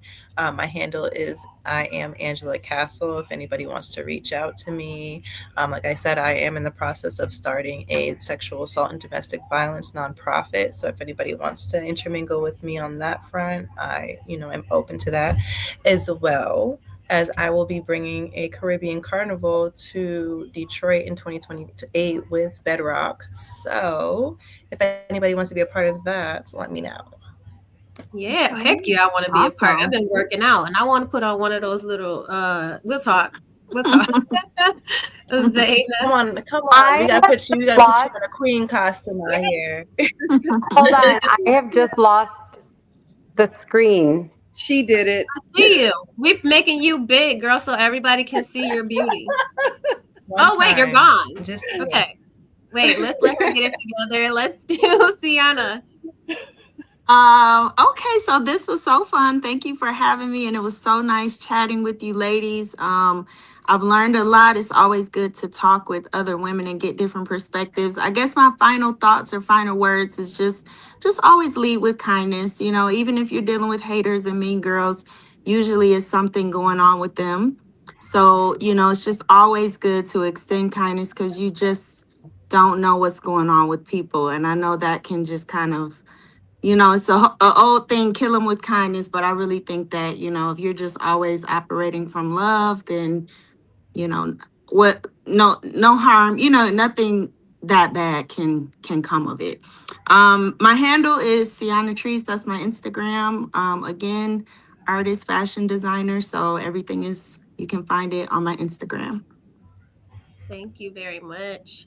And we got Miss Sabrina. We appreciate you for coming in. So I just want to say shout out to you, Lauren. Thank you so much for this opportunity. It was amazing. You ladies are so amazing. It was nothing but great energy the entire time. Thank you so much for sharing your stories. Shout out to my soulmates that were in the chat. Shout out to you guys. I love you. Y'all are my family. And also, I just love platforms like this. And Lauren, I would love to join you on other platforms. You guys know I am about empowering, inspiring, and encouraging positivity over here. You can find me on all platforms at Miss Sabrina Seoul, and please subscribe to my YouTube channel. Thank you. Thank you. And now we got Miss Dana. Sorry, I don't know what happened. I unclicked and lost the screen, but it was so fun to be on this. I hope I can be on more in the future whenever you need a extra mouth to yap. And my handle is it's Zaina Sob. I'm a nurse, and I also have a nursing page where I teach new parents how to take care of their baby. So teach a new parent how to be a parent. It's been my life's work and my passion. And I think Angela said she's doing a carnival. And I am obsessed with Carnival. I've been to Trinidad, been all over for Carnival. I'm a soca queen deep down inside. So okay, listen, please. Don't make me put my accent on for you, because Miss Trini all the way down to the bone. Oh my God, yeah. It's like Miss Bacchanal over here. So literally, I'm like the Afro soca queen. So yes, I love dancing, love those vibes. We'll have to connect. I'll have to get your handle from Lauren because I would love to come, be a part, whatever. But and Lauren will tell you I'm the one dancing in the corner randomly everywhere. So yes. I'm good vibes. But it was really nice being on the show. And message to anyone listening, just be nice. People are really in search of the same thing. I know I am, and some of the panelists where we really just want more positive friend connections without the fear or threat of anything bad or being vulnerable. So just be nice to people. Yes. And did y'all hear me? Zaina can twerk too. So only up and down. No, only side to side, not up and down. I don't know how to do it up and down. You see her? She done been to all of them carnivals. I know she whining down to the ground, all right? I know it. Random funny story. My first carnival, we ran into Usain Bolt, and he's a carnival junkie. And it was the funnest time at the most random life at carnival. Nothing but And you would think like, oh, how are they dressing like that? No, it's the most empowering thing ever because you just feel like a princess. Yeah, it's beautiful. Do you have any of those photos still on your page, or did you go totally? Oh yeah, they're still on my page. You got to scroll down, but they're still on my page. I wanted to be a costume designer one day in life, but they're all still on my page. They're still there. Yeah, I'm gonna have to get one from you. Thank you again, everybody, for joining. And then guests, please don't leave just yet. And we will catch you on the next one. Really appreciate you, and have a great, blessed evening. And make sure you leave some comments, subscribe, become a member, and like the video, I think. Okay, bye, guys.